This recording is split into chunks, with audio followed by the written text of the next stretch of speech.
La Iglesia Cristo el Divino Redentor presenta el siguiente mensaje a cargo de nuestro pastor Abraham González.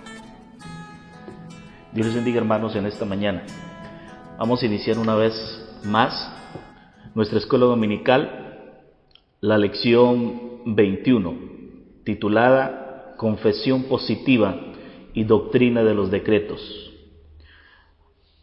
Saludamos a todos nuestros hermanos que nos escuchan desde casa y agradecemos a Dios por su bondad y misericordia hacia nosotros.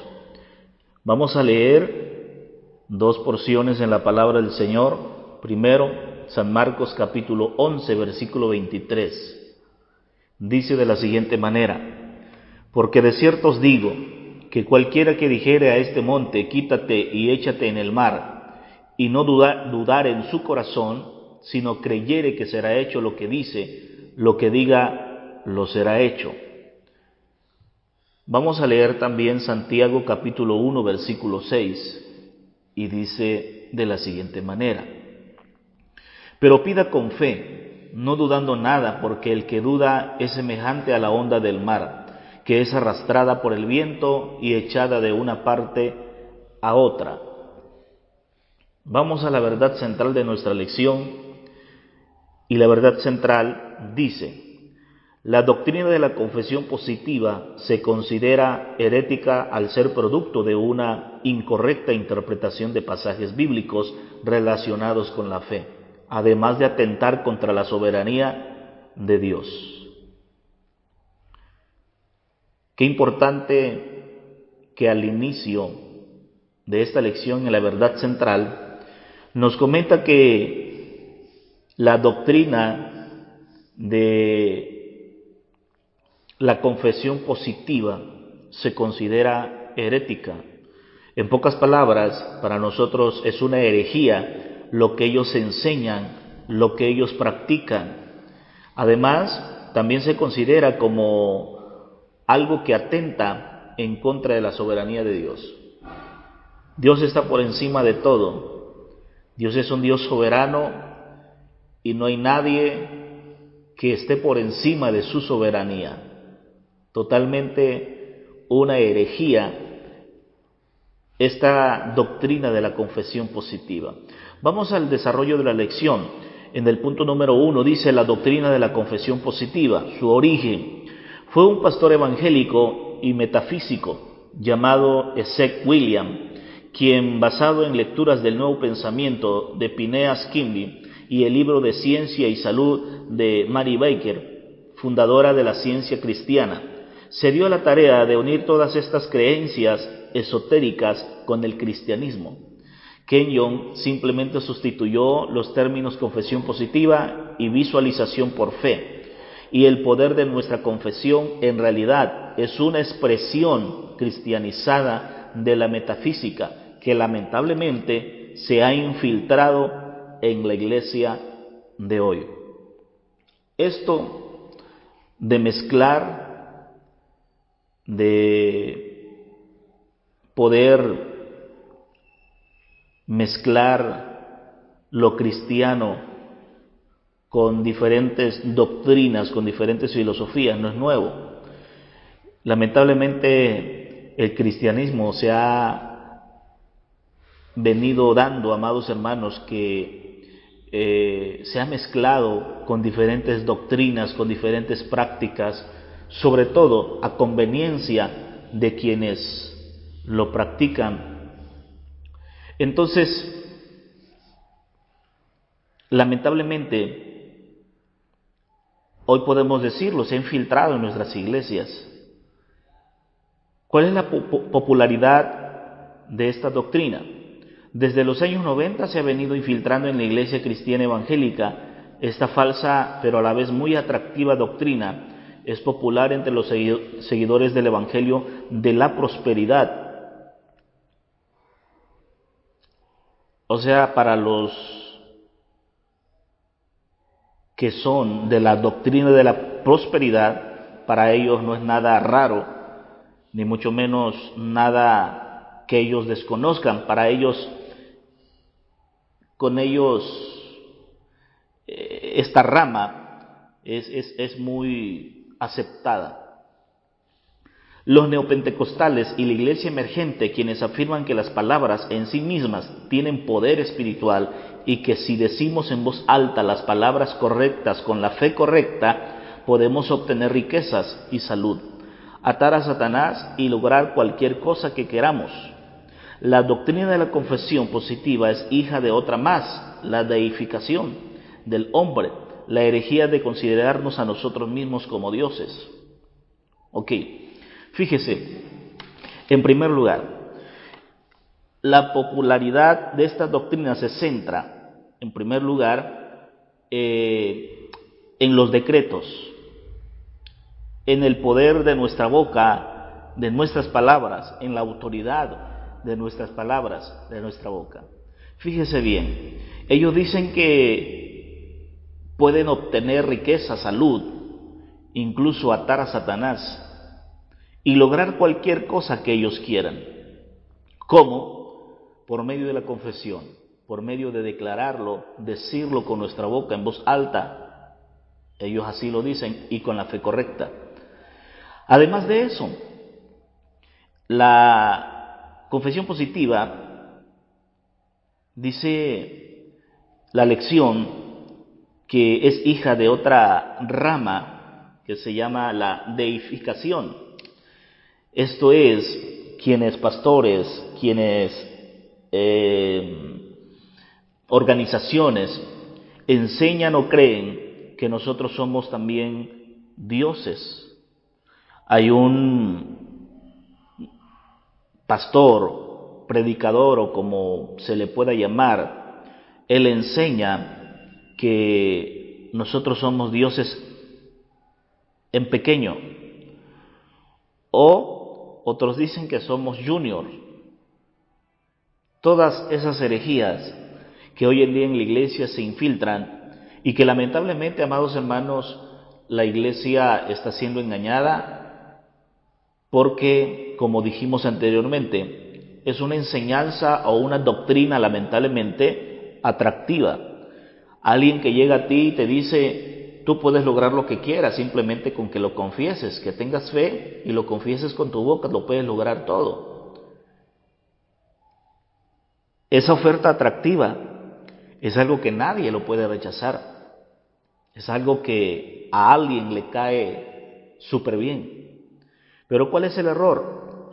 Lo que realmente esta tendencia viene a tratar de imponer es la creencia o la confianza en nuestras palabras. Entonces, lo que esta doctrina enseña es a que confíes en tu propia palabra, a que desafíes tu fe en confiar en tu propia palabra. Como valor absoluto, esto significa que lo que decimos tiene poder en sí mismo, independientemente de la voluntad divina al respecto.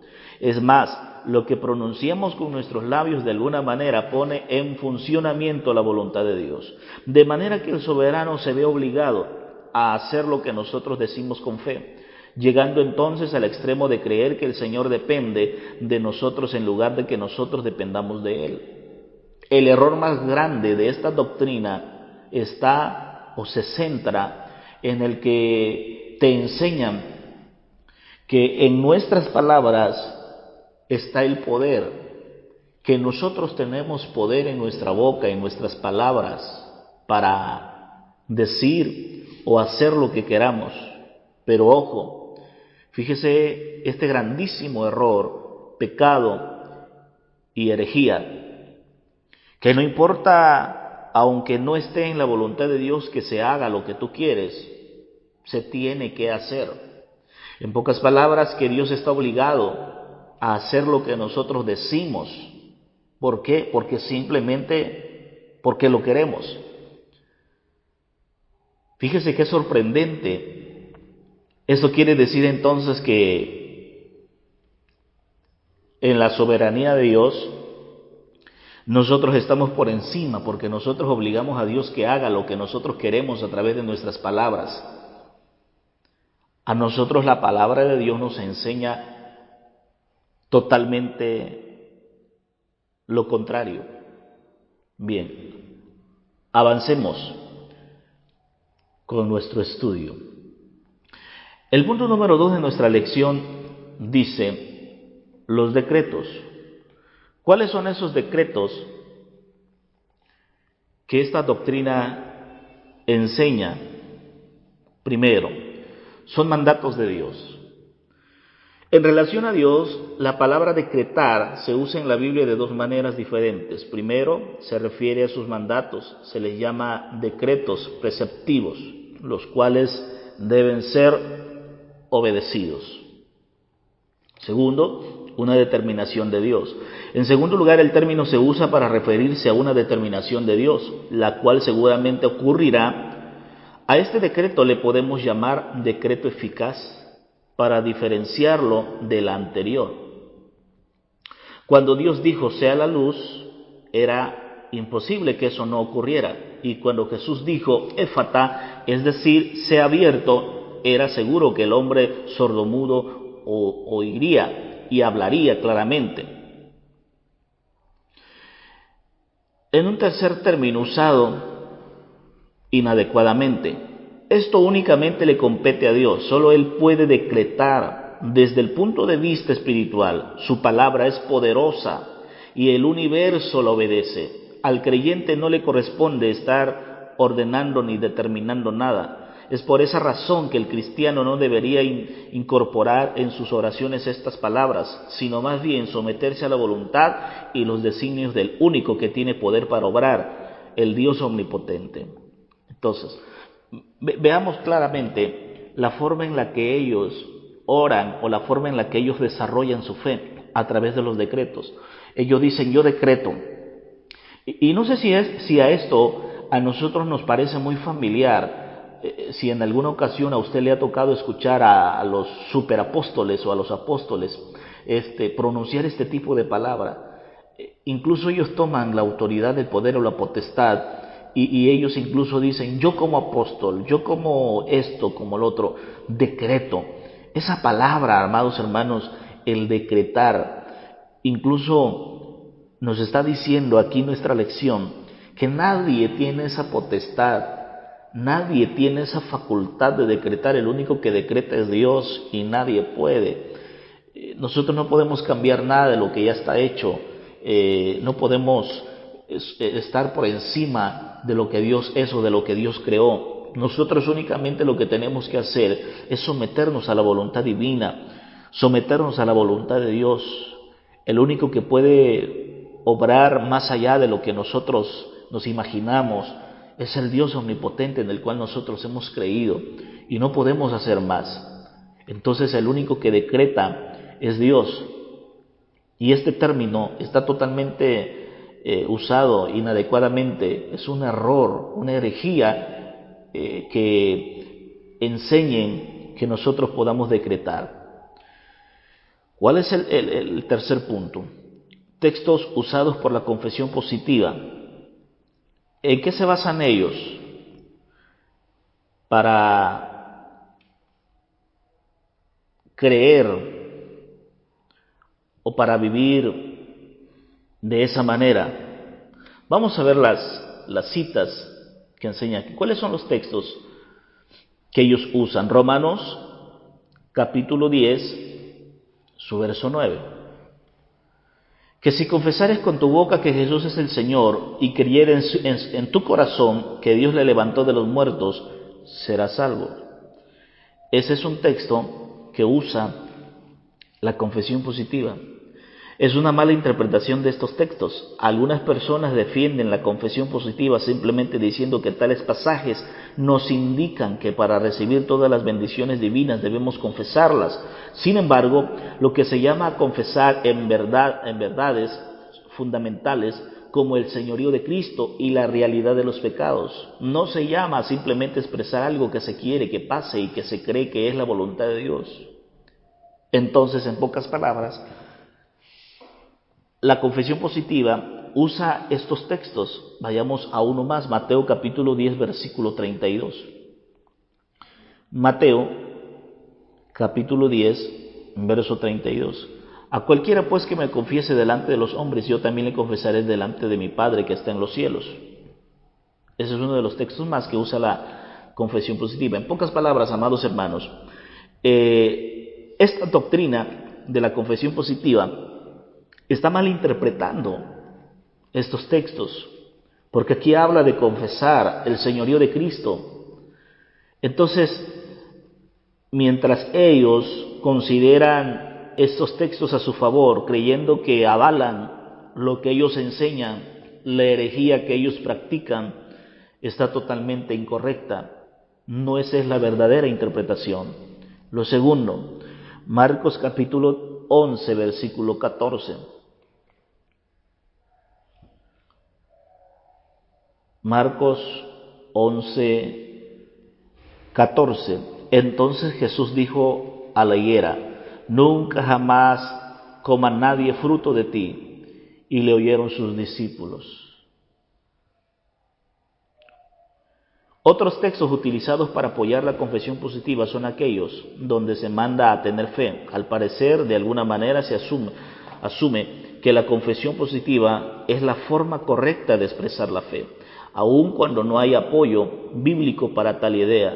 No es que nos estuviera enseñando que la boca tiene superpoderes para obtener todo lo que se confiese, sino que debemos orar con la confianza en que el Señor tiene poder para obrar, pero siempre dentro del marco de su perfecta voluntad, por supuesto.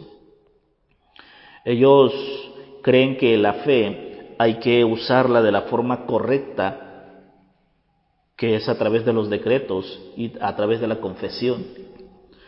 Estamos conscientes que la fe es un arma gloriosa y maravillosa para nosotros los cristianos, pero no olvidemos, no podemos pasar por alto, cosa que la doctrina de la confesión positiva lo ha pasado por alto y no ha querido respetar y someterse lo que es la voluntad de Dios. Que nosotros tenemos que aceptar antes de pedir y antes de querer. Lo primero que nosotros tenemos que tener en cuenta es la voluntad de Dios. Vayamos a un texto más, Proverbios capítulo 18, versículo 21.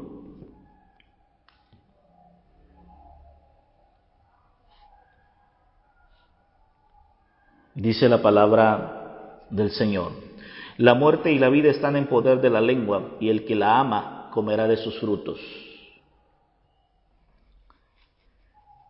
Quien diga que este texto enseña la doctrina de la confesión positiva y que el ser humano tiene poderes sobrenaturales en su boca, está imponiéndole al texto un significado que el autor no tuvo la intención de expresar. El contexto de Proverbios 18:21 trata sobre no meterse en líos a causa de los que uno dice.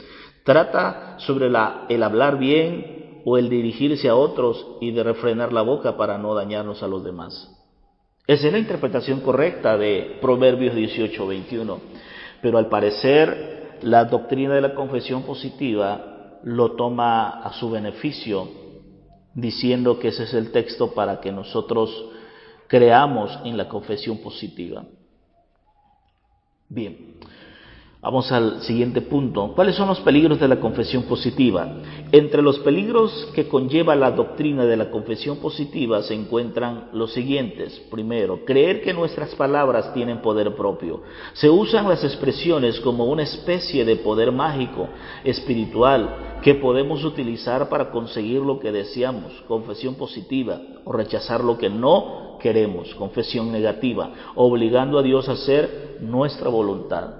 Amados hermanos, en ocasiones pareciera ser que nosotros cayéramos en esta actitud. En ocasiones parece ser que nosotros pudiéramos caer en esta filosofía, en esta forma de creencia herética de la confesión positiva, porque en ocasiones nosotros pedimos a Dios de una forma ignorante en no conocer su voluntad. Muchas veces nosotros hemos orado y hemos pedido a Dios, le decimos: Señor, haz esto, Señor, haz lo otro, te pido que me respondas, te pido que me ayudes, que me des lo que estoy pidiendo. Pero en ocasiones no pedimos a Dios su voluntad, no le decimos: si es tu voluntad, dame lo que te estoy pidiendo, si es tu voluntad, respóndeme a lo que estoy necesitando. Entonces, pareciera ser que en ocasiones nosotros pudiéramos caer en este tipo de confesión positiva que obligamos a Dios a hacer nuestra voluntad. Muchas veces por nuestra desesperación queremos que Dios nos conteste. Muchas veces por nuestra desesperación y aflicción queremos que Dios pueda respondernos al momento de nuestra petición. Pero en ocasiones nosotros, como vuelvo a repetir, lo primero que tenemos que tener en cuenta, amados hermanos, es la voluntad de Dios. Tiene que ir primero en nuestra boca, en nuestra oración. Si Dios, si es tu voluntad, dame lo que estoy pidiendo. Si es tu voluntad, respóndeme a mi clamor. Eso es lo primero que nosotros tenemos que hacer. Porque el error que tiene o el peligro que tiene esta doctrina de la confesión positiva es creer que nuestras palabras tienen poder propio, que nosotros podemos hacer en pocas palabras lo que queramos. A Dios simplemente lo tenemos ya como alguien que lo adoramos, pero no que influye en nuestras vidas para darnos lo que necesitamos, porque al final de cuentas nosotros podemos tener lo que queramos a través de la confesión. Segundo, desviar el sentido de la palabra de Dios. Quienes impulsan la confesión positiva malinterpretan la palabra. Dicen que la práctica es simplemente reafirmar las promesas de Dios como fueron dadas en la Biblia. Sin embargo, ellos no diferencian entre las promesas universales que el Creador hizo a todos sus seguidores. Filipenses 4:9, vamos a ver. Filipenses 4:9.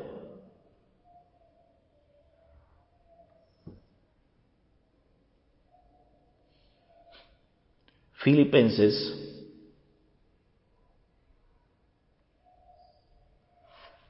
capítulo 4,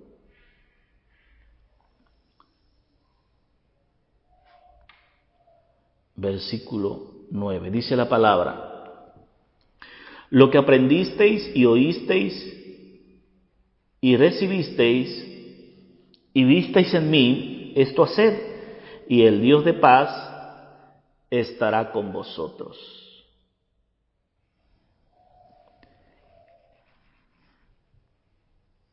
Y las personales hechas a los individuos en un momento determinado para un propósito en particular.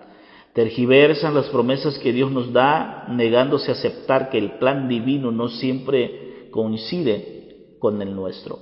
Por supuesto, la palabra del Señor dice: porque mi pensamiento no son vuestros pensamientos, ni tus caminos mis caminos.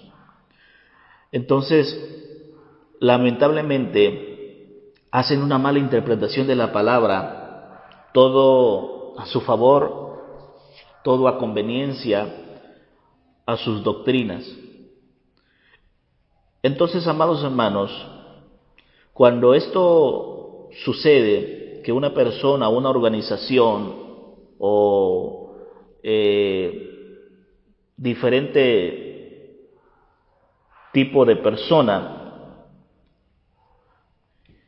comiencen a malinterpretar la palabra de Dios, lo único que se espera es que comiencen a decir o hacer herejías.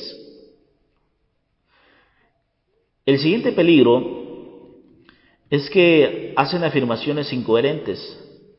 A pesar de que se entiende que las confesiones se refieren a las cosas en el futuro, muchas de las afirmaciones son simplemente mentiras, sin duda. El afirmar verbalmente la fe en Dios por parte de alguna persona que proclama: yo siempre obedezco a Dios, yo soy próspero, es algo engañoso y muy posiblemente está en contra de la voluntad divina a la cual estamos llamados a aferrarnos. Esta doctrina cae en algunas incoherencias en su forma de orar, en su forma de decretar, de confesar, porque puede estar en algunas ocasiones, o si no en todas, las cosas que piden fuera de la voluntad de Dios y muy lejos de la voluntad de Dios. El siguiente peligro es creer que las pruebas son negativas. Se piensa que lo malo que uno pasa no es propio de un creyente, por lo cual se confiesa negativamente para librarse de ello. Por tanto, esta doctrina herética motiva a desconocer cualquier cosa que sea desagradable o dolorosa, en realidad confiando en la soberanía de Dios. Hasta lo malo que el creyente pasa no niega las bendiciones divinas. Los salmos están llenos de clamores a Jehová para obtener liberación, y en Salmos 5, 2 al 12 y 1 de Pedro 5, 7 se nos exhorta a seguir ese ejemplo. Dios es nuestro Padre amoroso que quiere involucrarse a las vidas de sus hijos, en lo bueno y en lo malo. Solo cuando nos humillamos a nosotros mismos y le pedimos ayuda, es que Él nos libera de la circunstancia o nos dará la fortaleza para atravesarla. Fíjese qué herejía más grande de esta doctrina de la confesión positiva. Creer que cuando algo malo nos acontece es algo que no deberíamos de pasar. En pocas palabras, ellos no consideran las aflicciones como una bendición. Ellos no consideran las aflicciones, las pruebas, las luchas como algo que nos ayuda a crecer. Para ellos esto un creyente no debería de pasarlo. Y no sé si en alguna ocasión alguno de ustedes ha escuchado gente decir: es que yo como cristiano, como hijo de Dios, no debería de pasar enfermedad, problema, cualquier tipo de aflicción. Ellos confiesan y dicen: es que nosotros no deberíamos de pasar por estas circunstancias, porque por eso somos hijos de Dios. Fuimos llamados ¿a qué? A ser felices. Fuimos llamados ¿a qué? A decretar, a confesar con nuestra boca. Y ellos dicen: yo confieso que me irá bien, confieso que tendré lo necesario, no pasaré crisis, no pasaré problemas. Ellos creen que todo es a través de la confesión positiva, para que no vengan problemas, para que no pasen por circunstancias adversas. En cuanto a la palabra del Señor, a nosotros nos dice todo lo contrario. En cuanto a la palabra del Señor, a nosotros, amados hermanos, nos enseña que es un gozo, que es un privilegio sufrir las aflicciones como nuestros hermanos lo sufrieron. El siguiente peligro a esta doctrina herética es que le resta poder a la oración.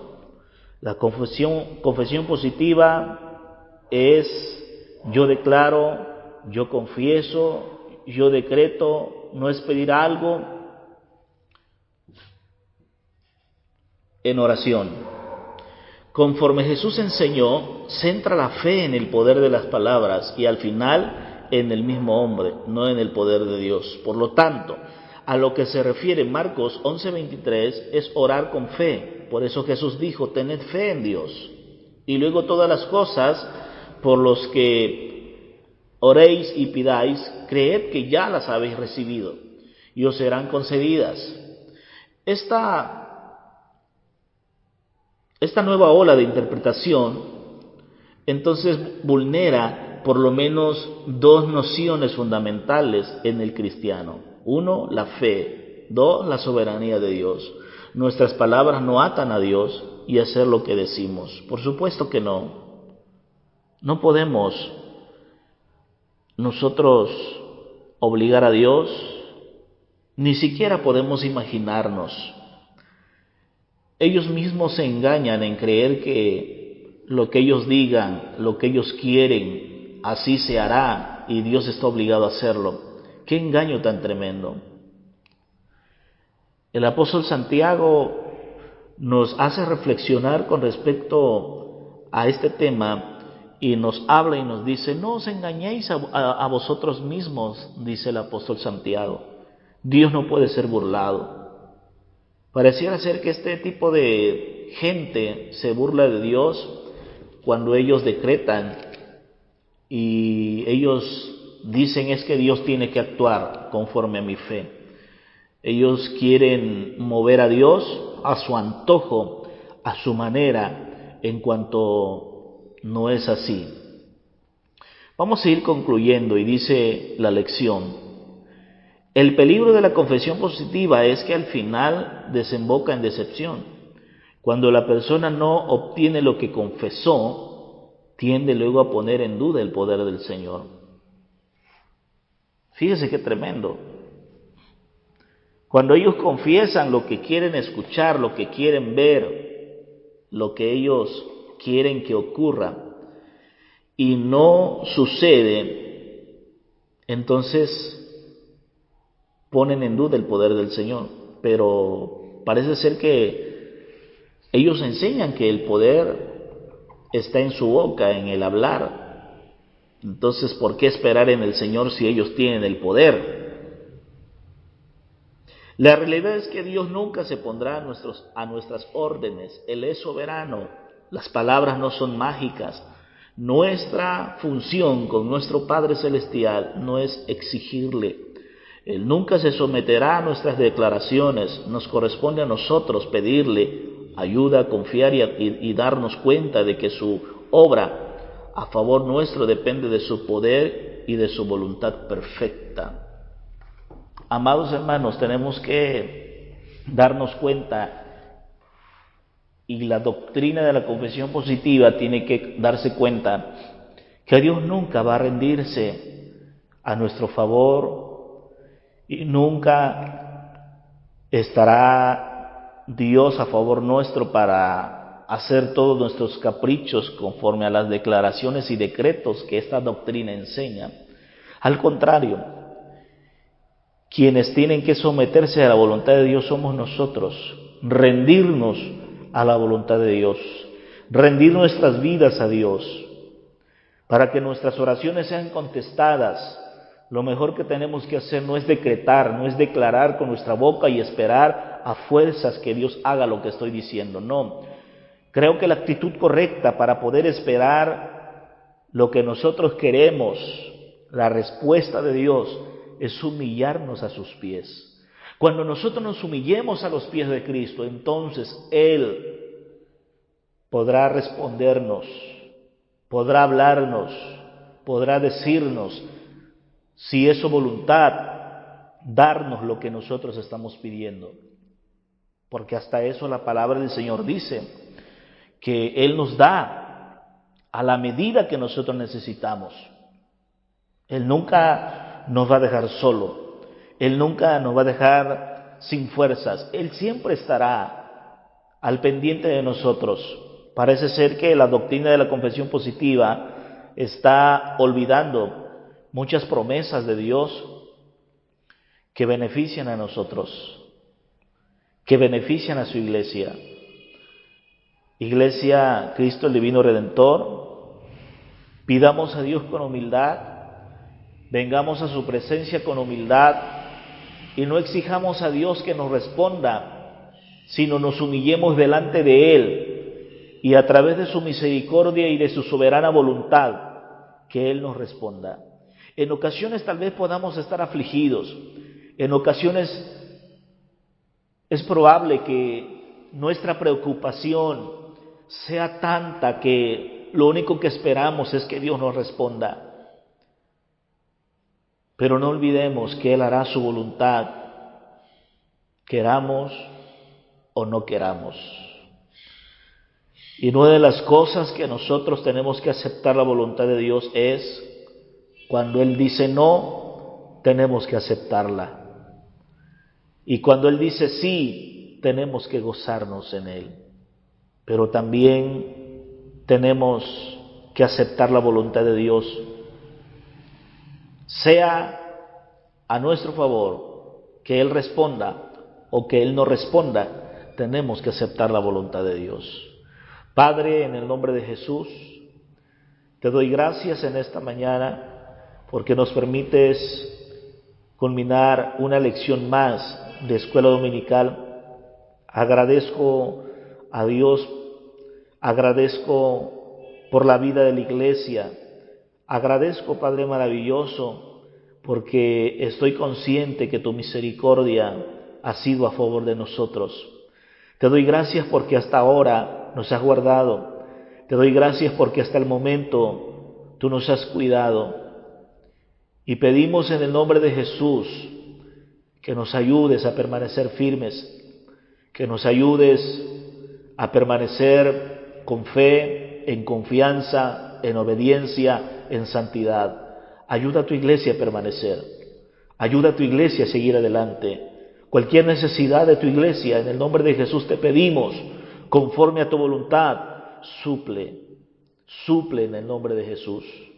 Te suplico y te pido por la vida del pastor, que lo mantengas fortalecido, que lo ayudes a estar firme, que lo ayudes a permanecer confiando en ti, que su vida reciba fortaleza de parte tuya en esos momentos de oración, en esos momentos de clamor. Esa fortaleza que solamente tú sabes dar no falta en su vida, en la vida de su esposa. En tus manos deposito su vida y ruego que tu ayuda y tu auxilio siempre lo socorran en el nombre de Jesús. Gracias en el nombre del Padre, del Hijo y del Santo Espíritu de Dios. Amén. Dios les bendiga, amados hermanos. Si Dios nos permite, estaremos compartiendo con ustedes. Les mandamos un saludo, un abrazo, esperando en Dios que muy pronto podamos vernos ya, esperando en Dios que sus bendiciones y sus favores sean con cada uno de ustedes. Que Dios les bendiga y les guarde, y la paz del Señor con ustedes.